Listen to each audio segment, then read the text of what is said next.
Good afternoon to all of you. हम start करने जा रहे हैं अपनी वर्कशीट 70। ठीक है, हम वर्कशीट 70 स्टार्ट करने जा रहे हैं। जो हमारा टॉपिक का नाम क्या है, कार्य और ऊर्जा। ठीक है, कार्य मतलब जो भी कार्य हम करते हैं, कार्य को इंग्लिश में क्या बोलेंगे, वर्क। कि हमने कितना कार्य किया है, उसके लिए हम सिंबल क्या देते हैं, डब्ल्यू। वर्क के लिए हम कौन सा सिंबल देते हैं, हम वर्क के लिए सिंबल दिखाते हैं हम डब्ल्यू से। ठीक है, ऊर्जा, ऊर्जा को हम क्या कह सकते हैं, शक्ति। कि कितनी शक्ति से हम कोई कार्य कर रहे हैं या कोई भी कार्य करने में हमारी कितनी शक्ति यूज हो रही है, क्या एनर्जी हमारी यूज हो रही है, उसे ही हमें इस चैप्टर में पढ़ना है। ठीक है, तो एक शक्ति क्या है, एक भौतिक राशि है। ये मैंने लास्ट वीडियो में पढ़ाया था आपको। एक वस्तु की शक्ति को उसके द्वारा किए गए कार्य की दर के रूप में प्रयोग की गई ऊर्जा के दर के रूप में परिभाषित किया जाता है। ठीक है, अब मेन पॉइंट्स क्या, आपको क्या ध्यान रखना है और एग्जाम में क्या इंपॉर्टेंट है। एग्जाम में आपके डायरेक्ट इस टॉपिक से आएंगे न्यूमेरिकल्स। ठीक है, तो आपका डायरेक्ट न्यूमेरिकल आ सकता है पावर का। पावर का मतलब उससे पहले आपको फॉर्मूला याद होना चाहिए कि पावर का क्या फॉर्मूला होता है। ठीक है, तो पावर का फॉर्मूला क्या होता है, जो पावर होती है ना, ऊर्जा या शक्ति, कोई भी कह सकते हो, उसको हम पी से डिनोट करते हैं। किससे डिनोट करते हैं, पी से। तो जो पावर का फॉर्मूला होता है वो क्या होता है, वर्क डन अपॉन टाइम। कि किसी भी कार्य को करने में कितना समय लगा है। ठीक है, किसी कार्य को करने में कितना समय लगा, उसी के रेट को हम क्या कहते हैं, पावर। पावर क्या है, वर्क डन अपॉन टाइम। ठीक है, जो वर्क है हम उसको किस में मेजर करते हैं, जूल में। जो वर्क है हम उसको किस में मेजर करते हैं, जूल में। देखिए यहाँ देखिए, मैं समझाती हूँ। हमें इस चैप्टर में पढ़ना है कार्य और ऊर्जा। ठीक है, कार्य और ऊर्जा पढ़नी है। ठीक है, अब स्टार्ट करते हैं। मुझे पढ़नी है पावर। ठीक है, पावर पढ़नी है। पावर को ही हमने क्या बोला है, शक्ति बोला है। पावर को ही हमने क्या बोला है, शक्ति बोला है। ठीक है, इस शक्ति के लिए हम क्या लगते हैं, पी डिनोट करते हैं पावर के लिए। और इसको किसके इक्वल रखा जाता है, वर्क डन अपॉन टाइम।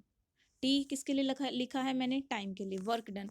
तो जो वर्क है उसको हम किस में मेजर करते हैं, जूल में। किस में मेजर करते हैं, जूल में। ठीक है, वर्क की यूनिट क्या है, जूल। टाइम किस में मेजर करते हैं, सेकंड में। किस में मेजर करते हैं, टाइम। तो यूनिट क्या हो गई पावर की, जूल। जूल को जे से डिनोट करते हैं, सेकंड को मैंने लिख दिया ये स्मॉल एस। ठीक है, जूल पर सेकंड यूनिट हो गई इसकी। और जो ये जूल पर सेकंड है ना, इसी को हम क्या बोल देते हैं फिर, जो मैंने ये लिखा है ना, जूल पर सेकंड, इसी को हम किसके इक्वल रख देते हैं, 1 वोट के इक्वल। किसके इक्वल रख देते हैं, 1 वोट के इक्वल। ठीक है, 1 वोट के इक्वल रख दिया। मतलब 1 वोट को आप कैसे डिफाइन कर सकते हो, किसी भी कार्य की 1 जूल कार्य करने में 1 सेकंड में कितना समय लगा, उसी को हम क्या कह देते हैं, 1 वोट। समझ में आया, 1 वोट कह देते हैं। अब 1 किलो वोट पूछ ले आपसे कितना होता है। अब आपसे अगर मैं पूछूं कि 1 केजी में कितना होता है, तो आप एकदम से बोल दोगे 1000 ग्राम। ठीक है, तो ये के यहीं पे तो है, बस ये जी की जगह वोट आ गया है। वोट को स्मॉल डब्ल्यू से डिनोट करते हैं। ठीक है बेटा, स्मॉल डब्ल्यू से डिनोट करते हैं। तो 1 किलो वोट भी किसके इक्वल हो जाएगा, 1000 वोट के। 1000 वोट के इक्वल हो जाएगा ना ये भी। तो अब ऐसे ही हम इसको आगे प्रोसीड करते हैं। ऐसे ही होता है 1 मेगावोट। ठीक है, मेगावोट में कितने होते हैं, 10 raised to the power 6 vote. ये आपको याद रखने हैं। ऐसे होता है 1 गीगावोट। गीगावोट में कितने हैं, 10 की पावर 9। देखो कितना ज्यादा वोट, 10 की पावर 9। ठीक है, ये आपको याद रखने हैं दोनों। ठीक है, ये समझ में आया। अब कंटिन्यू करते हैं अपने उसी टॉपिक पे। अब अपने टॉपिक पे फिर से आते हैं, ये वर्कशीट पे ही जो हमने स्टार्ट किए हैं। ठीक है,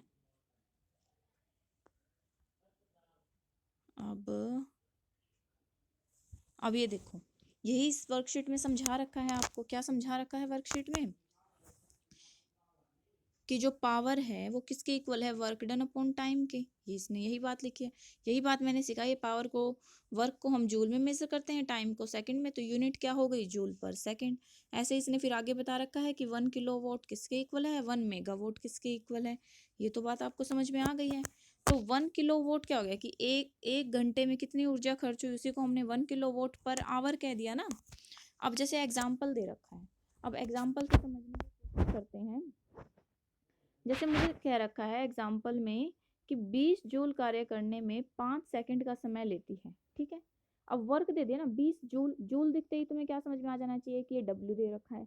टाइम दे रखा है 5 सेकंड, तो मतलब टी दे दिया। अब फॉर्मूले में डायरेक्ट पुट ही तो करना है। फॉर्मूला क्या है, फॉर्मूला क्या है हमारा, कि पी होता है डब्ल्यू बाई टी। W कितना दे दिया मुझे, 20 दे दिया, और टाइम कितना दे दिया, 5 सेकेंड दे दिया। तो न्यूमेरिकल हो गया, 5 के 20 होता है ना, तो 4 वोट आंसर आ गया हमारा। समझ में आया? ये क्वेश्चन डायरेक्ट आते हैं तो आपको ये करने हैं। अब आगे क्या दे रखा है, 1 किलो वोट पर, देखो ये क्या लिखा हुआ है, पहले आप ध्यान से समझो ये लिखा क्या हुआ है और हमें बताना क्या है। ठीक है, ये देखो किलो वोट आवर। ठीक है, ये किलो आपको पता है, किलो 1 किलो वोट में मैंने अभी आपको बताया कितने होते हैं, 1000।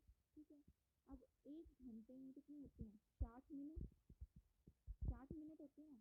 फिर 1 मिनट में कितने होते हैं, 60 सेकेंड। तो 60 × 60 कितना हो गया, 3600 हो गया ना। तो इसलिए इसमें 3600 से मल्टीप्लाई कर दिया और आंसर आ गया।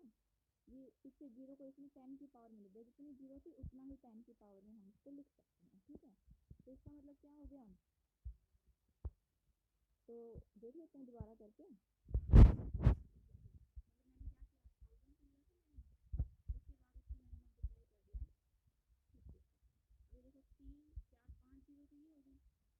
तो मैं इसको क्या लिख सकती हूँ, 36 × 10⁵ पर 36 तो ज़्यादा लग रहा है, तो मैंने क्या कि एक पॉइंट और लगा दिया।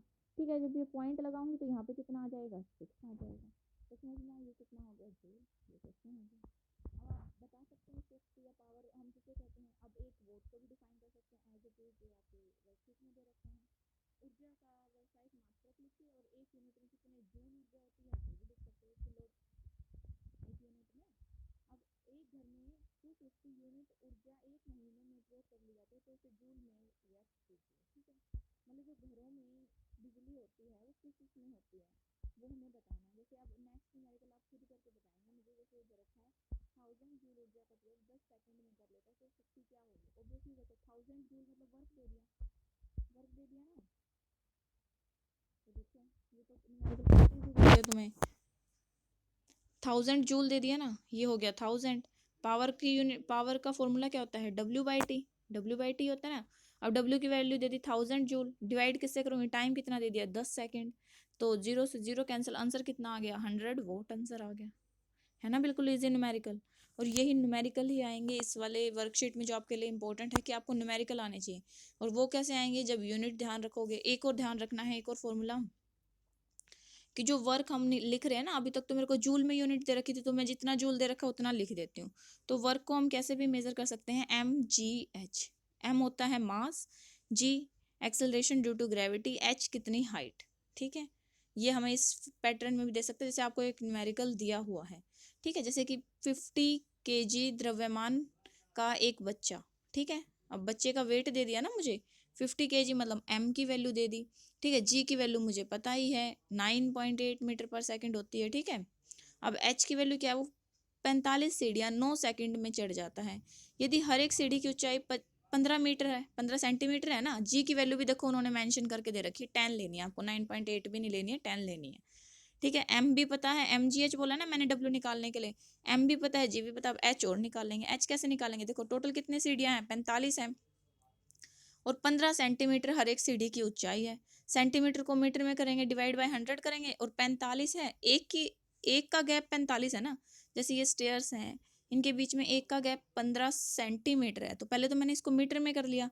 मीटर में करूंगी तो 15 को डिवाइड करूंगी 100 से, तो कितना आ गया, 0.15 आ गया। ठीक है, अब है कितनी मेरे पास ऐसी सीढ़ियाँ, कितनी है टोटल 45 है, तो मैं 45 को क्या करूंगी, 0.15 से मल्टीप्लाई करूंगी। कितना आ गया मेरे पास आंसर, 6.75 आ गया ना, ये वाला आंसर आ गया मेरे पास 6.75। अब पावर की वैल्यू मैंने आपको क्या बताई है, W/T होता है फॉर्मूला। अब मैंने W का और फॉर्मूला बता दिया एक, और mgh। अब आपके पास m भी है, g भी है और h भी है। वैल्यू पुट करो, पहले W निकालो, फिर जो भी वैल्यू आएगी उसको, जितना भी आपको टाइम दे रखा है, टाइम कितना दे रखा है, उसने हमें टाइम दे रखा है कि 9 सेकंड में चढ़ जाता है ना। टाइम दे दिया 9 सेकंड, जो भी आंसर आएगा W का उसको 9 से डिवाइड कर दो तो आपका आंसर निकल के आ जाएगा, आपकी टोटल पावर आ जाएगी। ठीक है, इस वर्कशीट में अगर फिर भी किसी को डाउट हो तो वो पूछ सकता है, और सभी को ये वर्कशीट देखनी है। Thank you.